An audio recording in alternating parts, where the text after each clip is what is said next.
All right, we are live, and today's going to be really cool.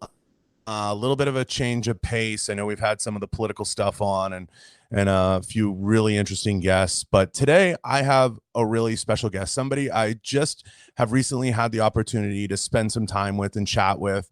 We had a few conversations. We spoke briefly at Shot. I managed to get a chance to bump into her. Really excited about this guest. We got introduced through a mutual friend, Di Mueller, who's been on the show multiple times. And I was really kind of intrigued by her story. I've always, had young shooters on through the years that I'm always interested how they got into it. I have the one and only Dakota Overland. Doo-doo-doo-doo. So Dakota, I'm really excited to have you on. This is a lot of fun. I want to ask you, how did you get into shooting in the first place? Well, actually, the first time I started shooting was when I was 3.5 years old. I was out with my dad and I was Wow. shooting a 22. Yeah. So it goes way back almost my entire life. Um, Obviously I don't quite remember that, but there's pictures somewhere.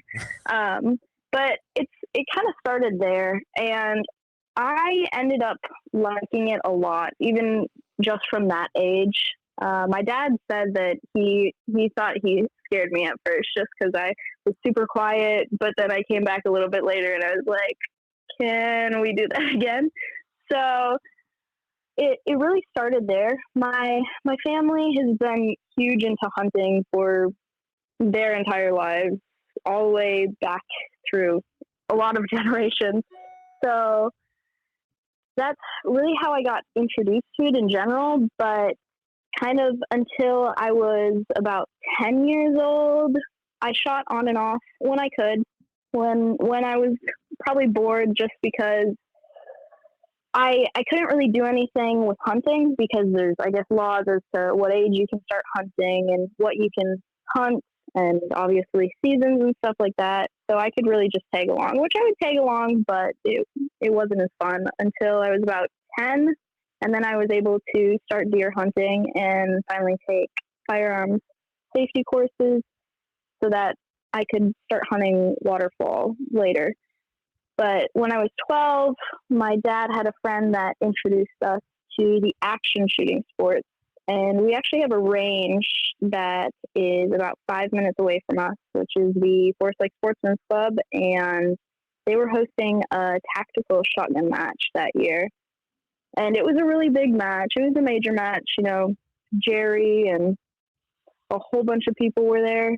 So we went out and we watched that match, and we honestly just thought that it looked so fun.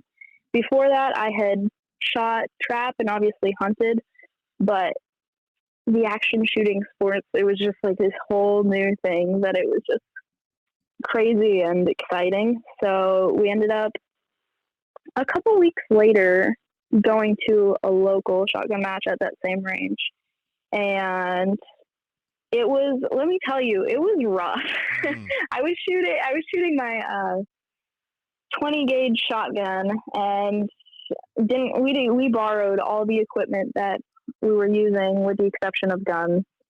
So it was all stuff that we weren't used to and really had no idea how to use, and we didn't have a concept as to really what being competitive in the sport would be.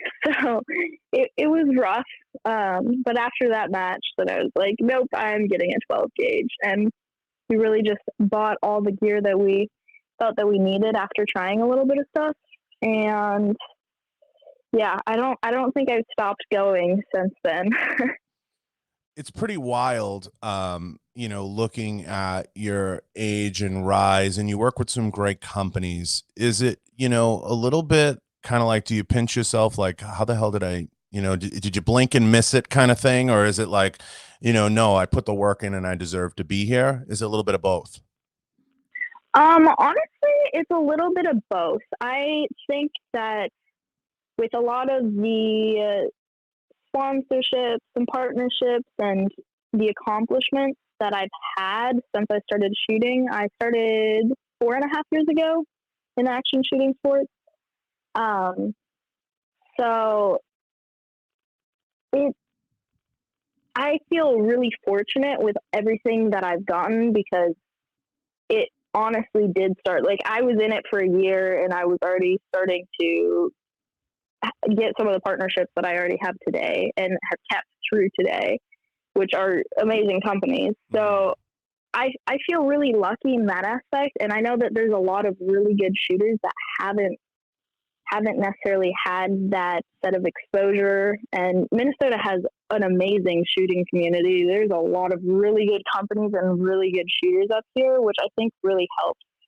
So I think that I was really lucky in that aspect, but at the same time, it's not all of, like I worked pretty hard to get here. I mean, like 2018 when I went to Shotgun World Shoot, I spent, let's see, I got a Benelli M2 in January and Shotgun World Shoot was the beginning of June, and I almost practiced and dry fired every single day for like half hour to 2 hours.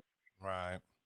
Until like the middle of May. It was like every single day when I get home from school or in the morning or really whenever I had the opportunity. So I placed third at that Shotgun World Shoot, which honestly, nobody really understands this. No matter how many people tell you, you're going to have so many nerves going over and shooting internationally, especially at a world shoot, which I mean, I had people tell me like Lena and Ashley, and it was like, you believe it and you understand it, but you just don't know until you're there, which that was a little bit of a mess. But I mean, I think that much practice kind of saved me from dropping out of the top 3 ladies. So, I mean, a little bit of both, I guess. Yeah, it's always a little bit of both, but you know, sometimes we always say I'd rather be lucky than good, you know what I mean? So it's kind of like the luck goes a little bit further sometimes, you know. And that's a good thing. Like you want your hard work to create some of these opportunities and to have some of these things fall into your lap. And you work with some great premium brands. And as a young shooter out there, it's fun, you know, to for me from a distance to see folks like you, Cheyenne Dalton, Colby Pavlock, the different shooters that got into this sport very young, and Colby and I being very close just because I go back with him and Gail and I know the family. It's great to see, and it's a lot of fun to watch from afar. See you guys in the sport and enjoying and loving what you do and traveling around. And I feel you guys are getting an amazing opportunity. It's almost like studying abroad, right? Like you're getting to travel, you're getting to meet people, you're getting to interact with companies, and you're getting some amazing on the job training, so to speak. Where do you see it going, and how does it play out for you? I mean, do you want a career that involves shooting, and do you want to stay in the sport forever? Do you want to transition maybe to something else? I mean, where does it go for you? Well, honestly, I'm not sure. I'd love to continue shooting and stay in the shooting sports, and I think it'd be an incredible opportunity to actually like have a career, not only like in the industry, but actually through competitive shooting, which is hard because there is a lot of very, very talented shooters. I will say that competitive shooting offered me so many more opportunities than I could have ever expected because before that, I mean, I I don't even remember what life was like Right. before competitive shooting because it fills so much of my time and what I do, and I just love it so much that it's honestly like if people ask what I do in my free time, and it's like, oh yeah, I shoot competitively, and it's like what what did I do before this? Um, but there's so many opportunities that I've gained through it that I'm not exactly sure where it's going. You know, before competitive shooting, it was like, okay, well, obviously I'll graduate high school and probably go to some type of schooling, whether it be a trade school or a college, and then, you know, go into whatever career I decide to go into. But now it's like this whole new world and so many more opportunities. So I'm honestly not sure. I'd love to keep on shooting, but it really just depends on the opportunities that come about. You know, a lot of what I do is kind of annually. You know, you sign contracts again, or you get new partnerships and that sort of thing. So a lot of times I don't really know what I'm doing until like that year. So it makes it a little harder to plan out, but I don't know. I'm still a junior in high school, so So gotta you gotta gotta kind get of, on that. yeah, you got to kind of just take it all in for a minute, right? And Yeah. there's nothing wrong with that. But we've seen in the past, and Lena was a little bit of a late bloomer into the sport in so many ways because of her family history. You would have thought at 5 years old she'd be a world champion, but she came into it a little bit later and then had hurried success because she trained super hard at it and she had, a great environment to do all that and put the work in. But Ashley Ruark comes to mind as someone that, I could see you eventually, having that type of pathing in the three gun world. Does it always stay with three gun, or do you feel like you'll get into something else? Um, Honestly, it really depends on the opportunity. Like I enjoy shooting three gun probably most, and behind that would probably be like USPSA and tactical shotgun matches. I haven't ventured into PRS, but I really enjoy shooting long range, so I'm sure that's something that I would also enjoy. But I guess three gun and USPSA, I don't shoot as much USPSA as I'd like to. I know that there was one year that I ended up shooting quite a few USPSA matches, which it's crazy how much your pistol game improves just by shooting that much pistol through matches even. But I would like to do more USPSA. I kind of dug myself into a hole of only shooting three gun just because there's been so many matches that I've gone to and that I like, and so many connections that I've made through three gun and not necessarily USPSA, just because I took more of the three gun route rather than the USPSA route. But I think this year I'll be shooting a little bit more, if not just to practice and improve other skills. But honestly, I'd like to shoot more USPSA. I love three gun. I'm already very immersed in that.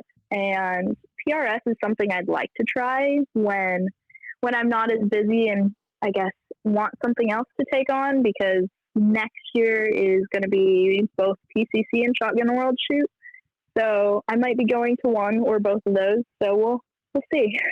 The problem with that PRS game is finding a way to have it generate revenue or have it make money, because it doesn't even pay for itself. It's an expensive side of the business to get into and a lot of fun, but there's just not enough meat on the bone a lot of times for companies. It's like they haven't really cracked that code yet. It's a tough one. It's a really tough one because companies will give you a gun. You know what I mean? You got to travel. People don't realize the expenses associated with being a competitive shooter. I mean, I know you do. You probably hear it from your parents and whatnot.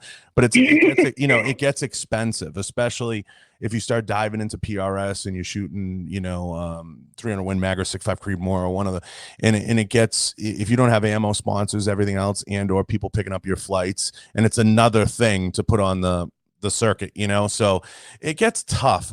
That's one that they really haven't cracked the code on yet, I would say, my opinion. I don't know what you're hearing from that community, but I feel like they haven't had enough time promoting three gun and everything else, but cracking the code with PRS has been a tough one. And now, seeing where precision rifle shooting and is going and bolt actions going with the cross coming out at SIG, it's kind of like becoming a race to the bottom in pricing, and everything's getting inexpensive there. So it'll be interesting to see how that whole world plays out the next 2 years, 6 months, 12 months. You know what I mean?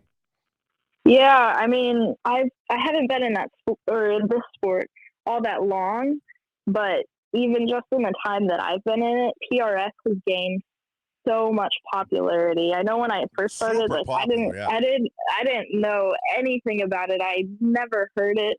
Just, I don't know, 2 or 3 years ago, then it was like PRS was just the new everything. Everybody wanted to shoot it, and everybody was going to matches. So I'm really interested to see where that goes in the next couple of years, just because companies, I guess, are recognizing the drive for people to actually go there, and they're going to start getting competitive in their prices and quality and all that stuff. So I'm really interested to see where it goes. Yeah, it's tough because there's so many leagues, and I've been very vocal about it in terms of, you guys. I'm a huge advocate of the shooters, and the sport as a whole needs to do a better job publicizing it, getting it out there, getting the scores on the screens, promoting you guys. And it, like I always joke, Dakota, if you were playing like, professional soccer, you'd be a multimillionaire. You know what I mean? So they have to do a better job promoting you guys, promoting the sport, and pushing it out there to generate more revenue. Because at the end of the day, what makes a lot of things possible is the advertising revenue and those types of things. So getting it pushed out there is always the hard part, and figuring out a formula for success. And I feel like PRS is like another person at the Thanksgiving Day table looking for turkey, and you just need to cook another turkey, to feed everybody. Right. So it gets tough, but it is a fast growing segment. We saw PCC come in. We see this. It's how do you support all these different segments? And when you're a company, you're always like, what do we fund this year? You know what I mean? And who do we fund this year?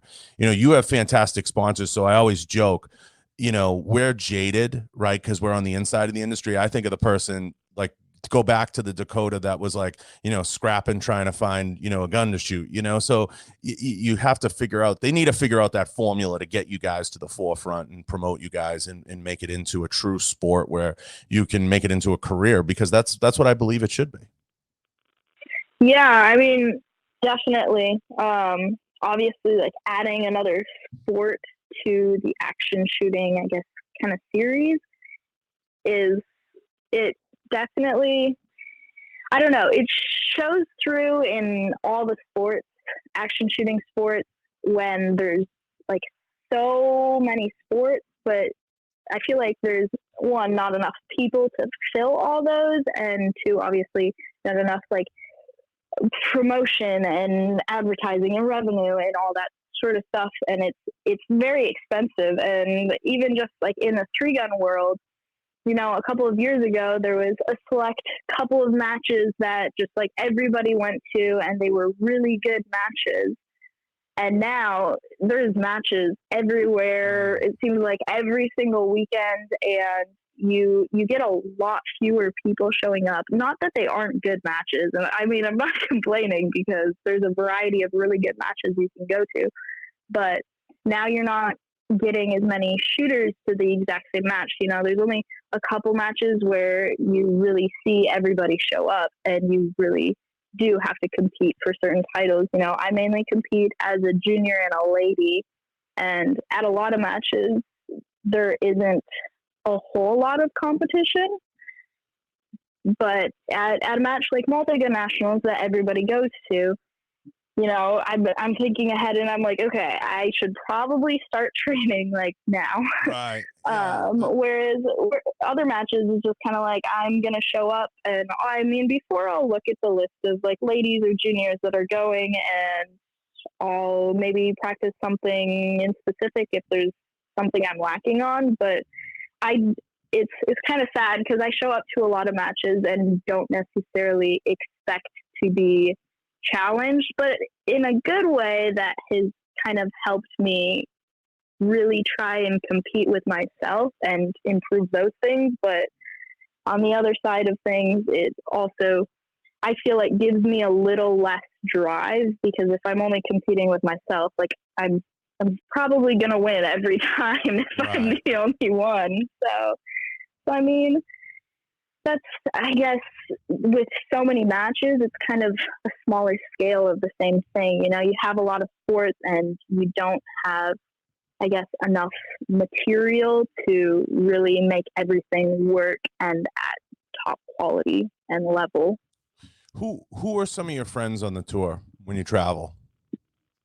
When I travel, well, I go to about 15 matches a year. And the last 2 years, I've shot a match internationally, both in Sweden and France.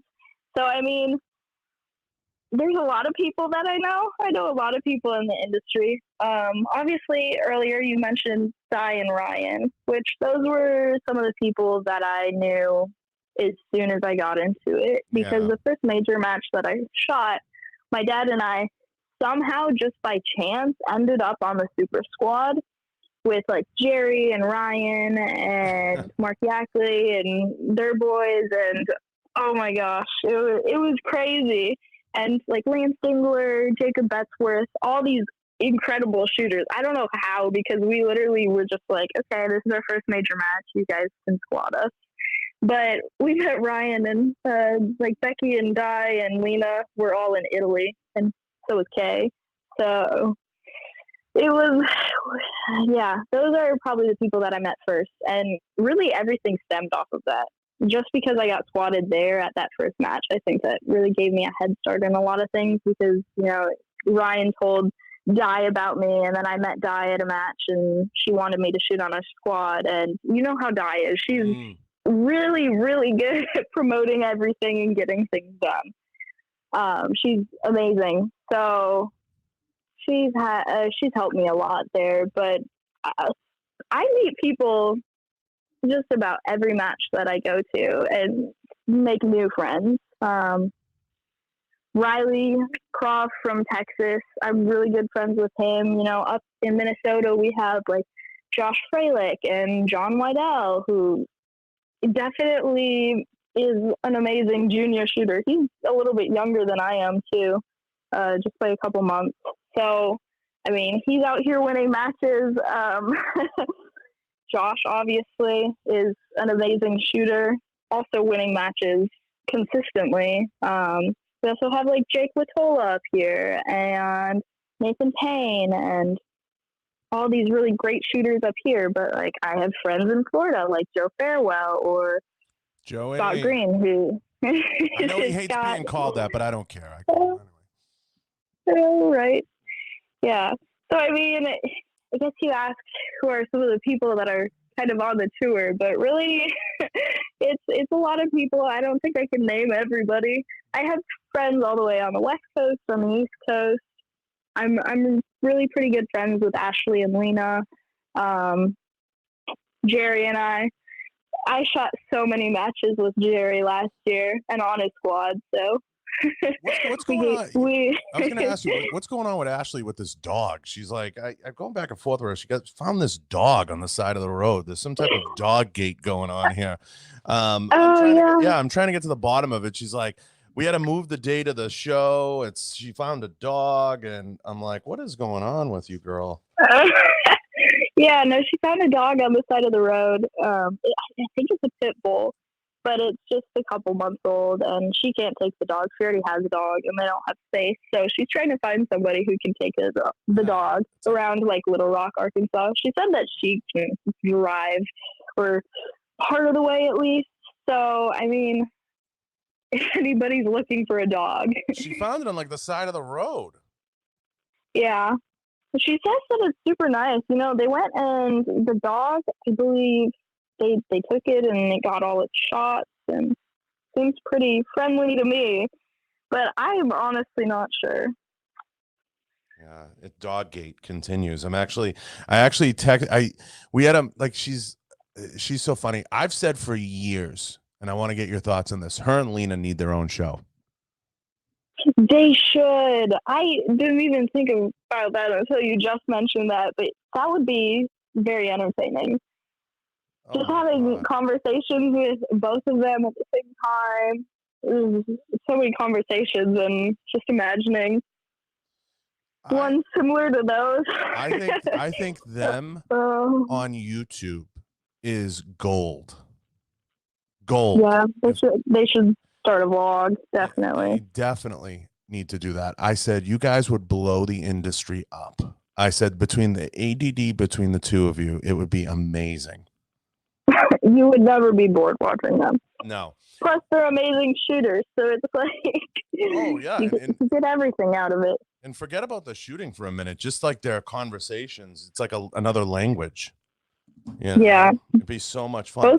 Those two are definitely characters, and you know, anytime I get to sit down with Lena, you know, and we spent about an hour and a half doing a podcasted shot. It was so much fun. And people don't realize, you know, one of the funny things, you brought up Jerry a lot.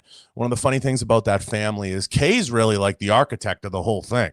That's what people don't Oh yeah. really understand. And people from the outside, they see Jerry shoot fast videos, they see Lena, but Kay's like the silent assassin in the background. I get a kick out of that. Oh yeah. Yeah. Yeah. She is. Kay's awesome too. She's so funny, but she's definitely like she. Jerry just does what he's told. You know, Lena does her own thing, and she's kind of the same way. But oh my gosh, Kay.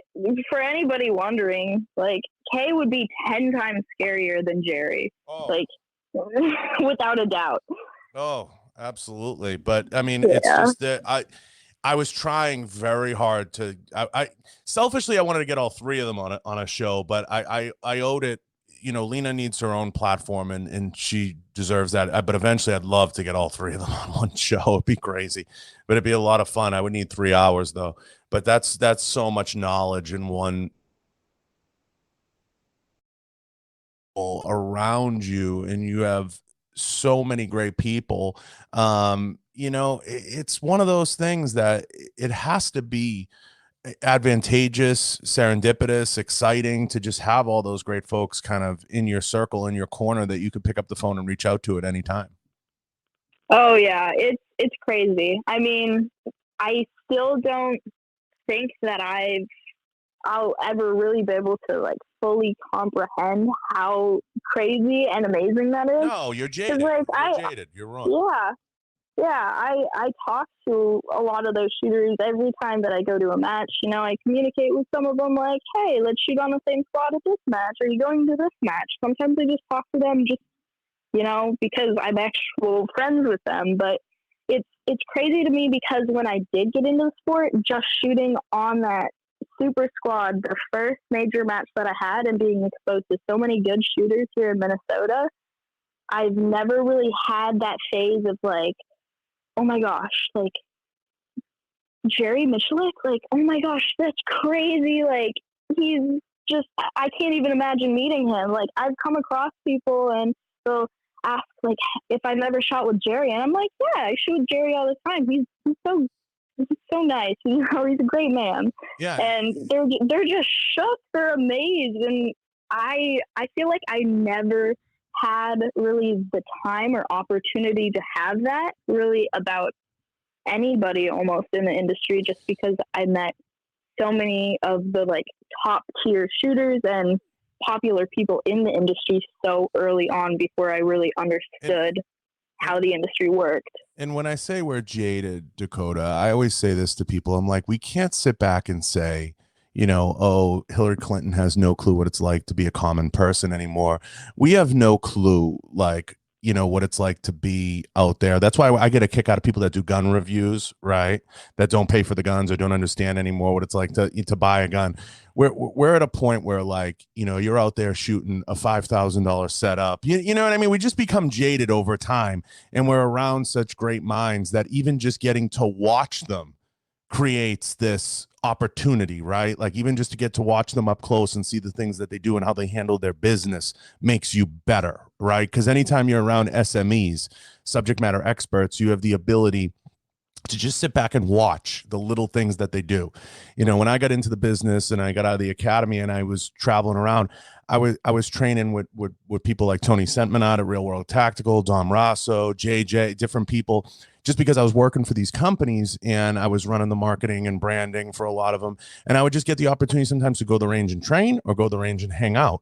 And when I would come back home, every time people would look at me a little differently. They're like, were you really just out training with Dom Rosso for 4 days? I'm like, yeah. And they're like, what, like, what was that? You know, and I'm like, I don't know. I've known him for a few years. It was cool, you know? And they're like, were you really just at this SWAT training down in Miami? What? And I'm like, yeah. And they're like, well, what was that like? And I'm like, you know, you just become a little like, I don't know, like, it's fun. I mean, what do you Yeah, say? it just becomes normal almost.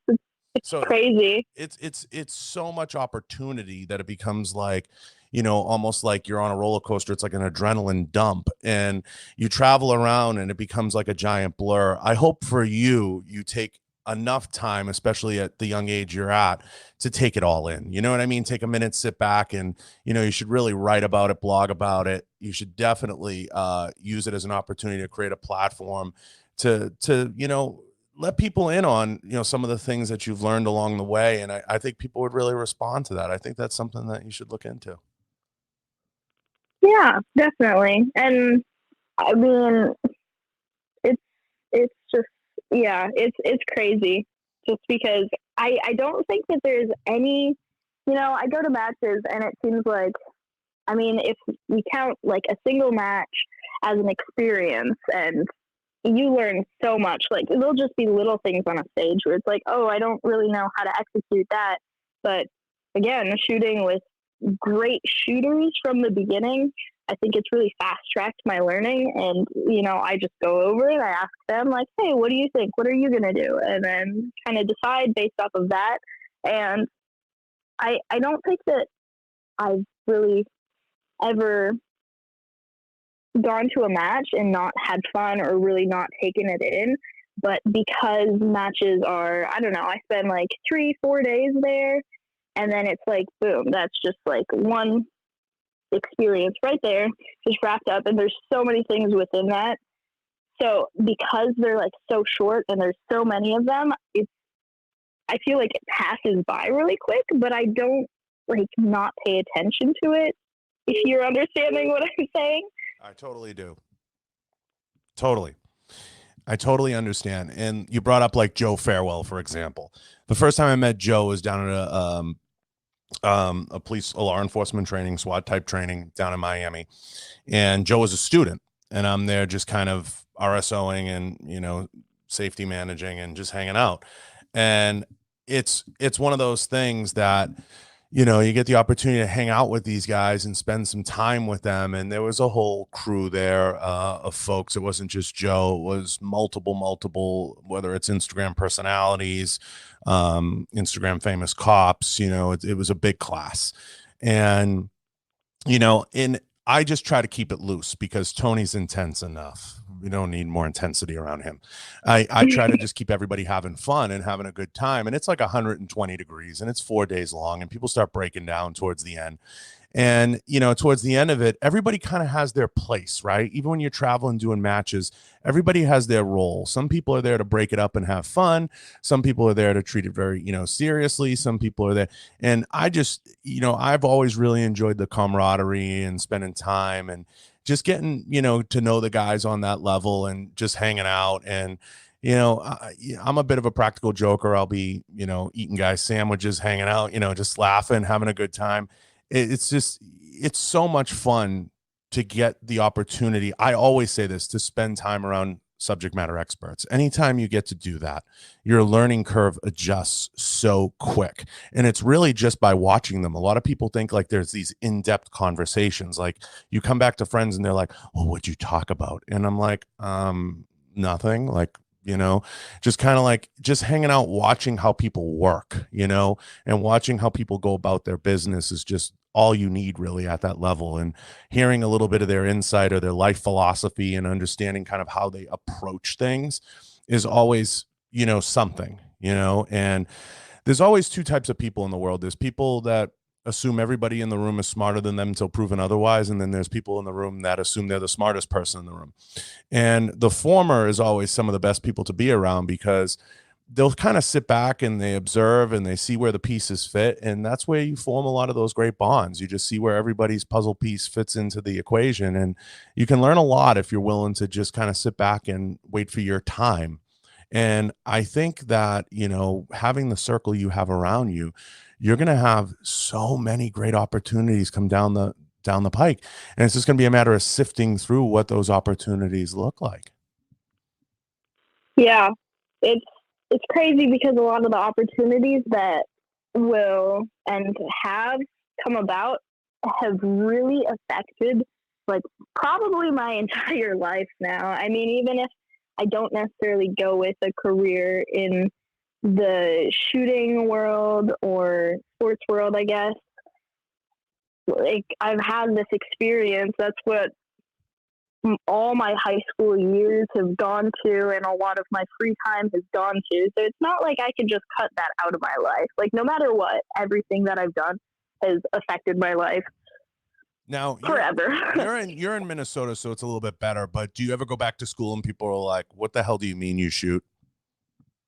Um, well, I actually go, well, my high school is a really small charter school. So there's about 45 people in my class, and most of them I've known since kindergarten. So a lot of them have seen me, I guess, through the years and kind of had that outside perspective that the people that aren't in the shooting community and just known me personally. So I mean, all of them know that I shoot, and a lot of them think it's really cool. And I mean, the people that know me personally, they know that they really just shouldn't comment on it if they don't have anything nice to say, because why would I tolerate it? Yeah. So I mean, really nobody says anything. A lot of people think it's really cool. My teachers, the school is absolutely amazing as far as um, letting me go and kind of do my thing. You know, in I want to say maybe sixth grade, I was in an after school like care program, and somebody else that was in my grade, we were sharing like what we did that weekend, and they mentioned something about hunting, and somebody else asked what gun they used, and one of the after school teachers who wasn't hugely fond of guns just kind of threw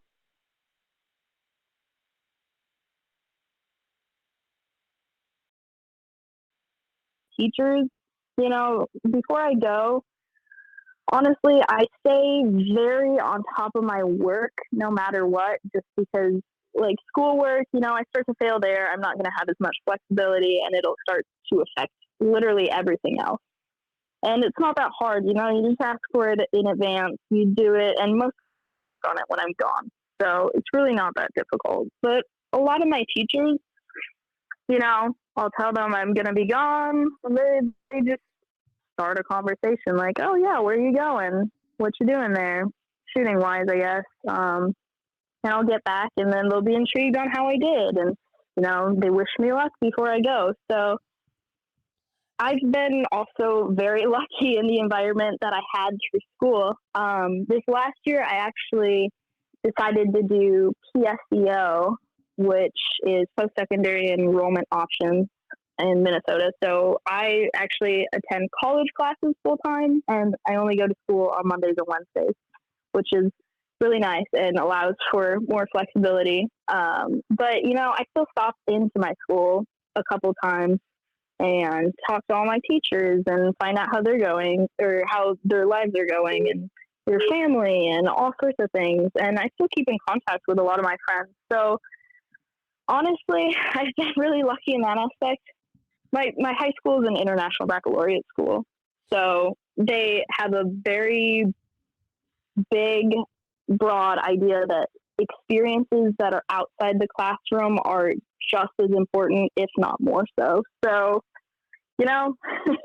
it's just been great. All my friends and all my teachers, honestly, are very supportive, and I've always had, whether it be in shooting, whether it be at home, whether it be in school, I've never lacked the resources to become whatever I want. So that's pretty nice. Who's been one of your biggest mentors as far as shooting goes? And I'm sure Di comes to mind as one of those people that is a huge mentor in terms of how you present yourself, right? How you carry your brand, how you carry you. And that goes without saying, because I know some of the movements Di's passionate about. She's been on the show 2 or 3 times now. And, we share a kinship for what she's trying to do. But who else comes to mind as someone that's just really been there for a tip or a trick or to help you out when you need it? Oh man, a lot of people, probably some, almost everybody has probably contributed something, but I guess it really depends on what I'm looking at, as far as, I guess, a friend, and sometimes going to the range and training, or just asking things about parts or rifles. Dustin at JP Enterprises has been amazing. I talk to him quite a lot, probably like once a week, once every 2 weeks, and we will just have a phone conversation just all about life. I'm really close with their family and babysit for him sometimes. So, I mean, he's been great in that aspect.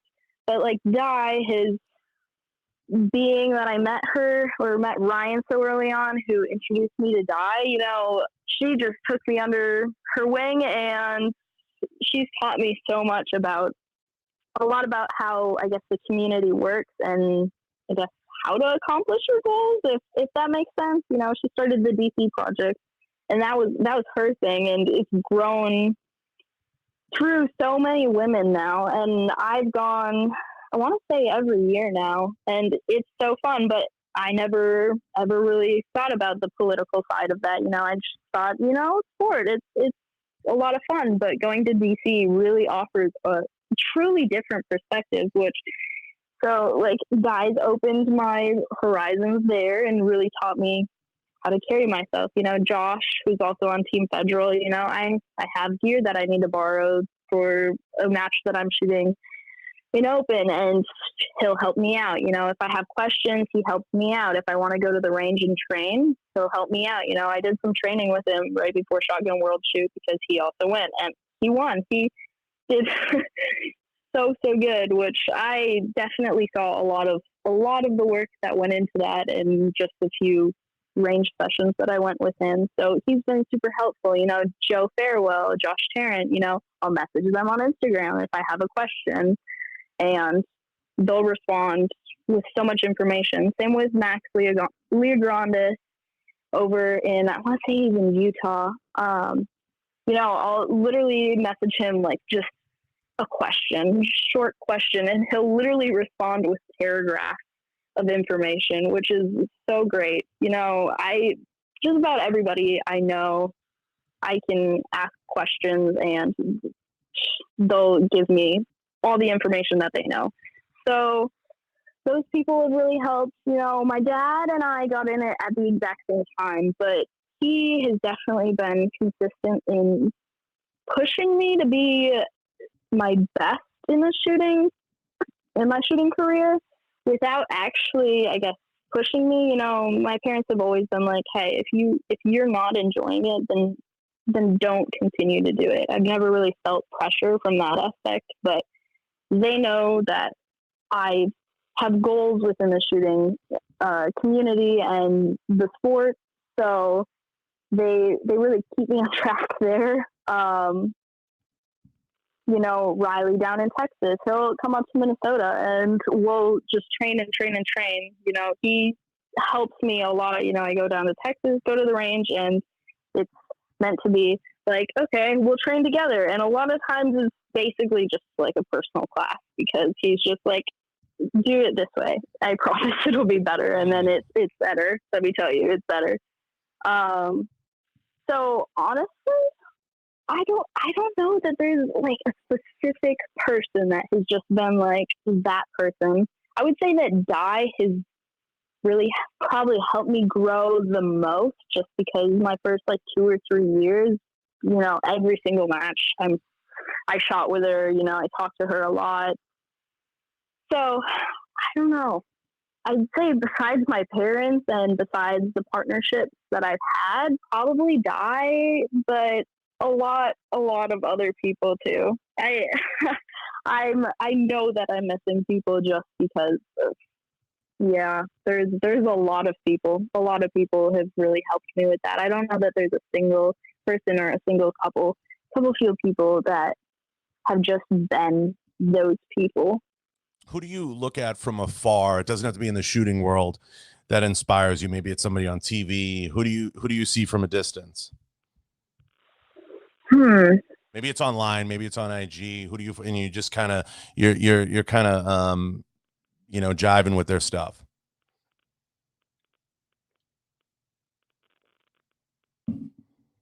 I'm really trying to think here. I guess maybe this makes sense. I'm not really the type of person to just have that one person that I really look up to. I'm definitely the type of person that really likes to think just about every aspect through and keep things organized and really understand what I'm doing and do it, I guess, to the best of my abilities. So, I meet people. I typically, I don't know, sometimes to certain people, depending on what their personality is, I probably come off kind of shy at first, but a lot of it is just really observing and getting to know the person, which my dad is definitely the same way. This is definitely where I got it from. Um, so I don't know. I pay attention to a lot of people, and there's things that I admire about a lot of different people. So I don't know that there's like a single person that I really look up to. Um, yeah, I don't know. I just know so many amazing people, and if I don't know somebody, I feel like I don't necessarily idolize them because, especially being in the shooting community and seeing kind of the perspectives or the outside of what other people might see, and then the people that aren't necessarily the brightest points of the shooting industry. Um, I feel like that has really prevented me from idolizing anybody too much. Does that make sense? Just because I go a lot off of personality. In all honesty, there's things that people do that it's like, wow, that's really cool. Like that's really impressive. Start your own business, many accomplishments, or win medals, reach your goals. Um, but honestly, I'm very much a personality type person, so I feel like that has really prevented me from idolizing people that I don't know to some extent. Who haven't you shot with yet that you really want to?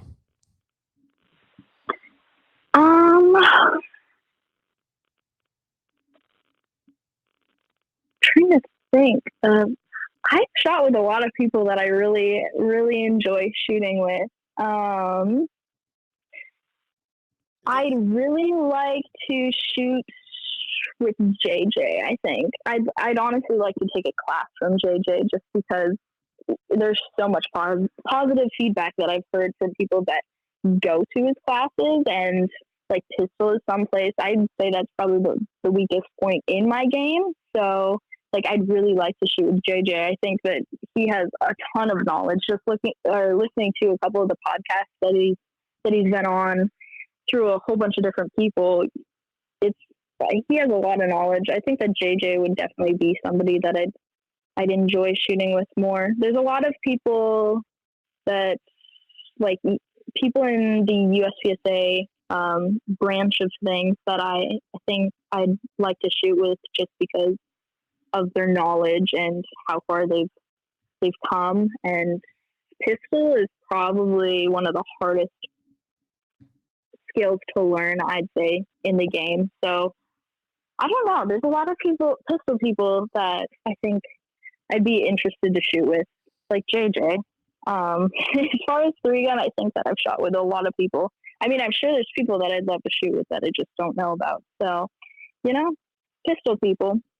Yeah, JJ is a stud. I mean, there's no question. JJ is probably the best who trains the least. I know JJ's office is literally a block from me. So I know he is strapped for time. He's always got a million things going on. He's all over the place, and he doesn't really get the time to put the rounds down range. I know that he wants to. So he's a super interesting one. I love chatting it up with JJ. We were friends a long time, and I know he'd welcome anybody to come down and spend time with him. And JJ's such a wealth of knowledge. It's just tapping into that and getting him to curve the ADD for 5 minutes is always the tough thing, because he's all over the place. He's so tough to nail down. Just getting him in here, and he's literally down the street, and I've known the guy for probably almost 10 years. It's kind of crazy. But yeah, I mean, he is definitely, as far as movement goes and efficiency of movement, he has so much to bring to the table. So much. It's just there's a lot to take in there. He's a master. Him, Max Michel, obviously a friend, and of course Shane, at Glock is another one that comes to mind. There's so many great ones, and they have fantastic personalities. Yeah, I totally agree. I've I actually I went to the MGM Junior Camp in 2016, and Max instructed a little bit at that camp, and he has a lot of knowledge. He's an amazing shooter, and again, like he's definitely a person that I would be interested in shooting with more. And with JJ, like I said, Shane is awesome. He's really funny. I spend a lot of time at the Glock booth hanging out actually at shows.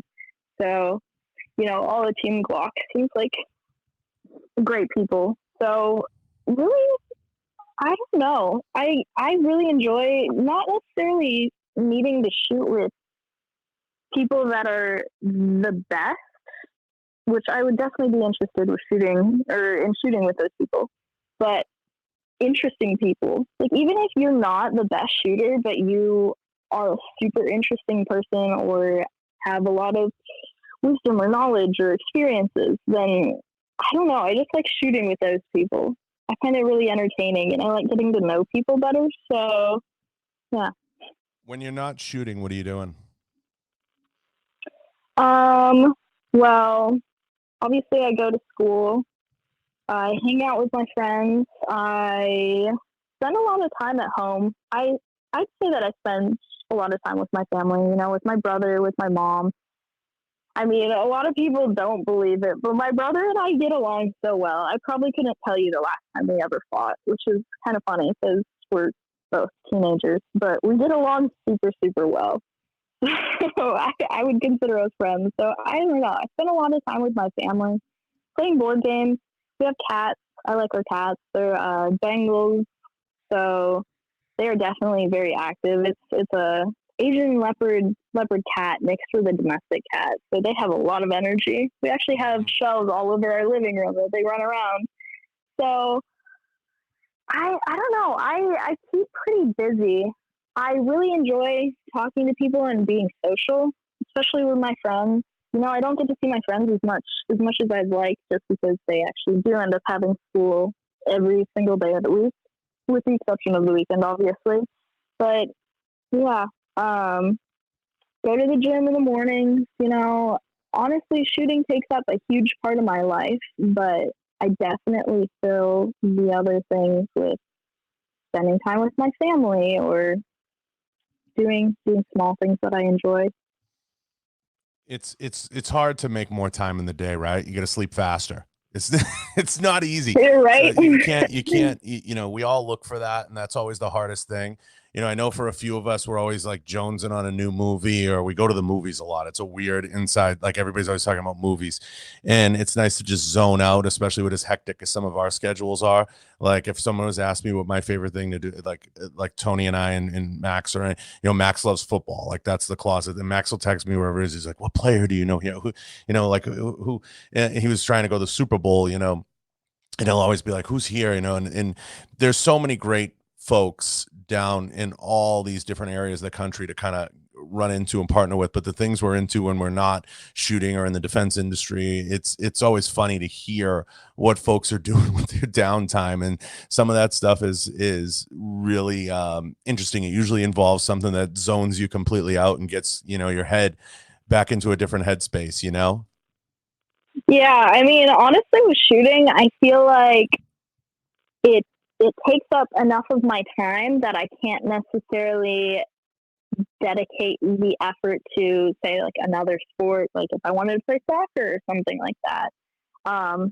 I do shoot some trap, I guess, through my school. But other than that, I feel like shooting doesn't necessarily leave time for a full commitment to something else, but it leaves enough time that I have to find little things to fill it. Recently, one of my classes at the college that I go to that I'm taking is a film photography class, which I think that that's super fun.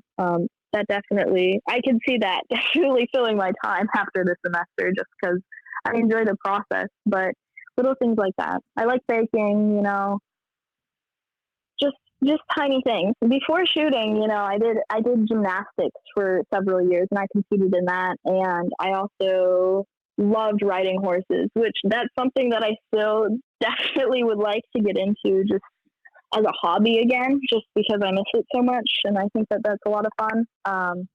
But I used to jump horses, and now I don't, just because shooting has taken up so much of my time.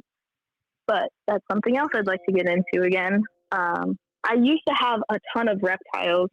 Some people know that about me, some people don't, but I used to have a lot of reptiles ever since I was like 7 years old. And then I ended up selling them all probably 2, 3 years ago, from snakes to frogs to chameleons to geckos to lizards, everything. So I don't know. I've never been a super traditional person either. So like sports has never really filled my time. I guess the weirder ones. I guess gymnastics is kind of a basic sport, but everything that I've done has really been different things. I feel like a lot of small things. I definitely have some form of ADHD because I cannot stay focused on something for Don't an we extended all? amount of time. Don't we all? I, I, I honestly think it's a shooting thing, because before that it was like I can stay pretty focused, but now it's just like ask any shooter, and a second is so long. Seconds determine everything, and there's a lot of those in the day. So Yeah, Michelle Viscusi has a bit of a gymnastics background, and that's something that I notice a lot of the female shooters, have a little bit of a knack for, and I think that contributes to movement. So I think that that's super important. A lot of the guys come from either a CrossFit or, the days of not being in shape on the range are few and far between now. Everybody has to have some foundation in what we would call, probably, like you said, traditional sports or traditional areas of training, because you have to have that. You can't get away with anymore being ridiculously out of shape or not in condition. You see Max, he's training with ping pong balls and whatever else and buttons and all kinds of things. So you see all these different guys, and they take their training off the range as seriously as their training on the range. Like you mentioned, going to the gym, these things all become insanely important, right? So it's one of those things. You have to have a foundation in something, and to some degree. And I would imagine, gymnastics is a huge, contributor to movement, especially on the range. And it gives you body control, right? Like when you're moving and you're trying to get the spot, it gives you good body control, which is super important. Now, you're coming off a SHOT Show. I have to ask this as we get close to wrapping. What you probably moseyed around a little bit. I caught you moseying through my floor. I was just leaving my booth, getting out of there, and I serendipitously bumped into you. But what company do you kind of look at from afar? You don't work with them, and you're like, geez, I really like what they're doing. um, that's a really good question. That's what we do here. We ask the difficult questions. That's a really, yeah, you do. Well, let's see.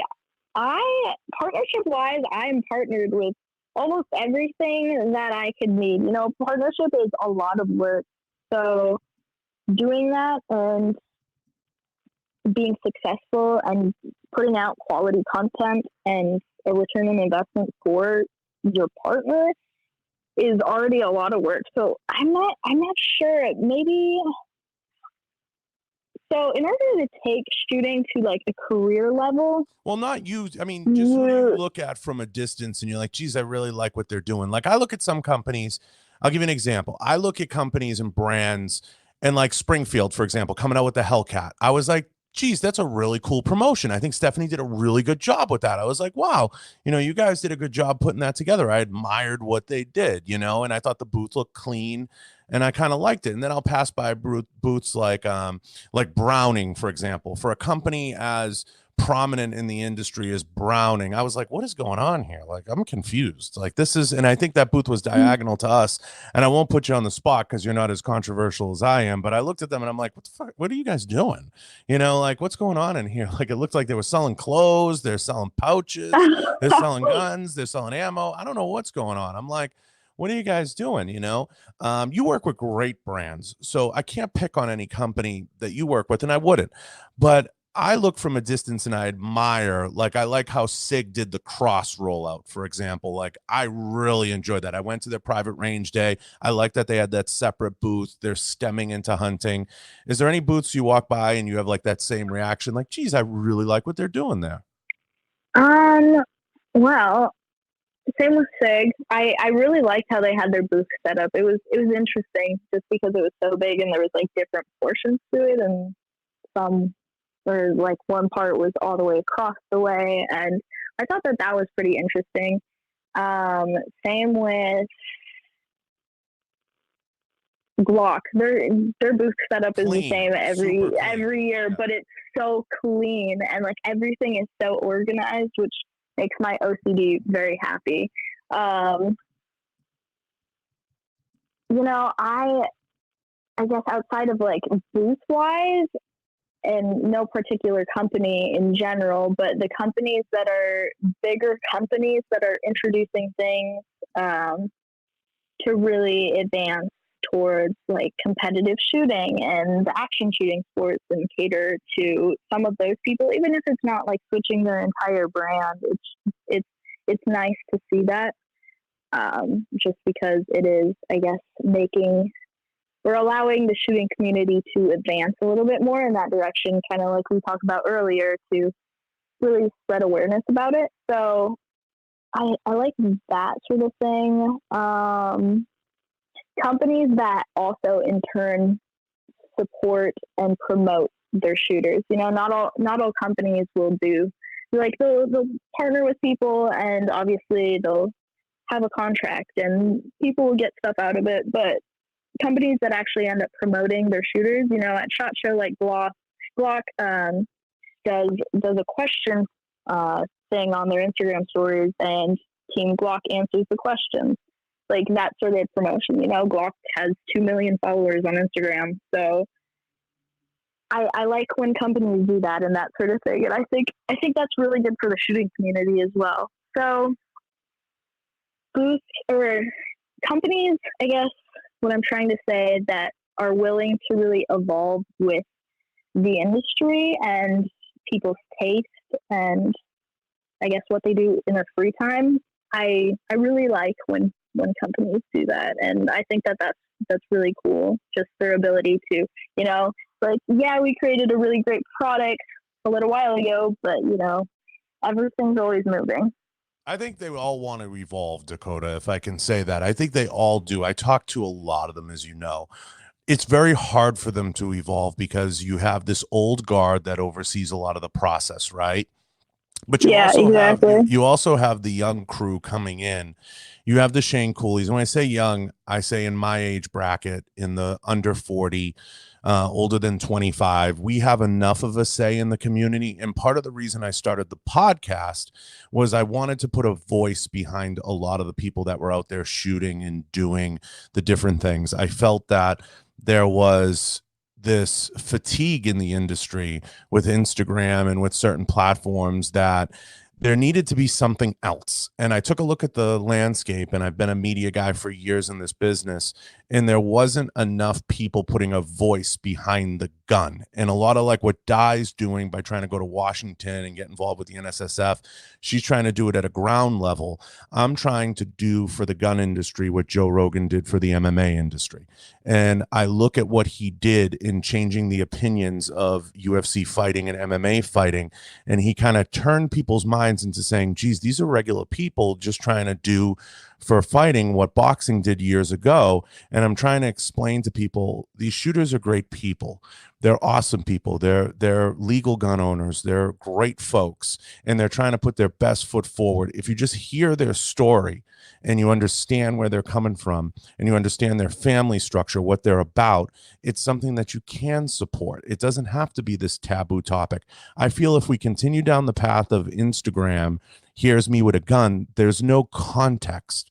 And people look at it and they're like, ugh, so disgusting. This person's promoting gun violence, or this person's promoting this, because there's no context. But if they take a moment to listen to you, listen to your story, listen to Dies, listen to the different folks out there, they're going to be like, huh, it's not what I thought it was. Just like when you listen to an accomplished fighter like John Jones or certain people, Randy Couture, and then they get in the cage and fight, they're like, they're just trying to put food on their table for their family. They're just trying to forward their agenda. They're just trying to develop their brand. They start to become human. And the minute they start to become human, it's harder to, demonize them or kill them, right? So, Yeah. or character assassinate them. And I try to explain this to companies, and I try to explain to them we need to do a better job getting into spaces like audio. And it can't always be about the gun. It can't always be about bullets flying. It has to be about the person. And the more you start to understand the person, the more you'll have context around the things they're doing. Yeah, exactly. I would kind of, like I said earlier, I'm very much of the personality type person. So knowing who somebody is and kind of what they like to do and what they stand for and kind of their perspective on things, honestly, I think is a huge selling point too. If one person's promoting this product, but I really don't know anything about this person, like how do I know that I can trust them that this is really like a really, really good product? Backing those people with context and really defining them, I guess, I think helps a lot with actual sales and, I guess, advancing the shooting industry and guns in general towards a brighter light. Yeah, I can't agree more. And I don't want to, we've gone on for an hour. I don't want to take up too much of your time. You always, I'd love to have you back on at some point. I think there's so much here, and I think you're going to crush it. I think you're going to kill it. You have so many opportunities in front of you, and you're working and surrounded by so many great folks. I think you're absolutely going to kill it. Can you take a minute, Dakota, let everybody know where to find you, all your platforms, and shout out all your sponsors? Yeah. So I'll start with my sponsors. So Federal is one of my sponsors. They're an ammo company. If you don't know, they're amazing. All the people there, they actually are a Minnesota company. So honestly, that's how it came on. I'm pretty sure they were either my first or second sponsor. They saw something in me way back when I was just starting. That the kind of rough phase of actually trying to figure things out. So I'm so appreciative of them because they do so much for me, and I would not be able to do what I'm doing now without them because ammo. Right. Benelli too. They're a shotgun company. If you don't know, they're amazing. I honestly was going to shoot their shotguns without them partnering with me beforehand, but just as I got the new shotgun, the M2 that I was about to use, then actually Die was like, hey, Team Benelli wants you on the team. Right. So they're great. I love the people at Benelli. Kathy is my contact there. She's just amazing. She's the best. JP too, they're a Minnesota company, and I do a lot of work with them. I know a lot of their employees and shoot with a lot of their employees, and honestly, they're like another family. They do so much to try and help me grow. Like I go there, and Adam from JP, I'll walk around and he'll introduce me to a whole bunch of people in the industry that I don't know, and not necessarily through the competitive shooting, but just through brands and all through like different, I guess, platforms too, because a lot of times we end up walking around with Peter from Archway Defense, and they do a lot of stuff with like military and law enforcement. So I meet some people in that industry, and it's great to get to know people. So JP is really focused on helping me and allowing me to help them. So they're fantastic. Their rifles are great too. Vortex too.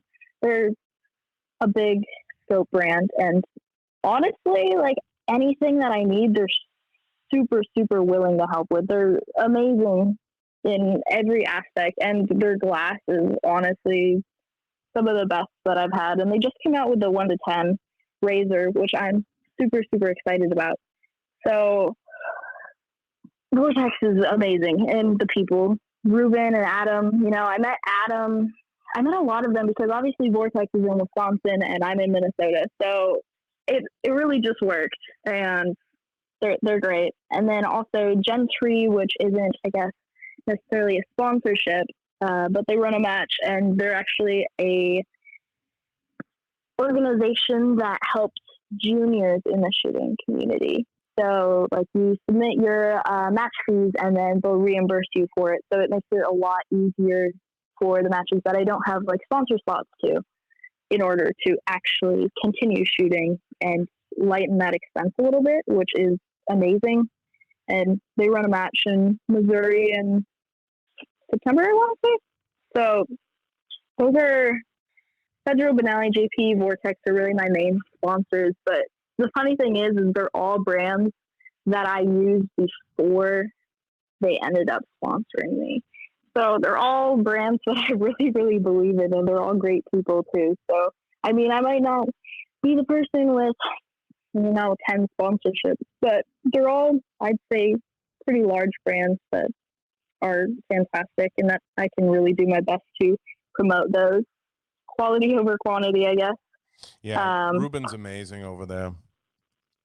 Yeah, Amazing. I love Ruben. He's great. Yeah, we've had the opportunity to spend a lot of time together through the years, and I can't, I've had such a great experience with him and just with the team and Seamus and the guys. So I've always loved them and spent time with them. And Ruben and I actually got the opportunity to meet the president together, and that's not a moment you forget too quickly. So, we go back a minute, and I just love those guys, what they're doing. Just seeing them in the business mature the way that they have has been awesome. Yeah, that's one of the reasons kind of why I like going to, like, SHOT Show. This was my first year because I'm finally 16. There's an age requirement if nobody knew that. But NRA as well. I like going there just to meet industry people. I don't see a lot of these people on the range, so it's great. I go to TriggerCon with Vortex. I've gone 2 years, I want to say now, and I meet a lot of people from, I guess, the Vortex company that I would never see on the range just because they don't do anything with competitive shooting. So going to these trade shows is great because you get to meet people that you don't normally see, like Jeremy from IWI. He's great. Definitely one of my favorite people. He's amazing, but I never see him on the range just because, he's in the industry. He goes to all the trade shows. So I guess that's the great thing about attending those for, I guess, the people that are kind of like, but I shoot, but I don't want to go to trade shows. Yeah. They're great in that aspect, and to promote yourself. Anyways, that was kind of off track. No. The trade shows are definitely one of those things that they're a blessing and a curse. I've been going to them for 10 years. They run the gamut.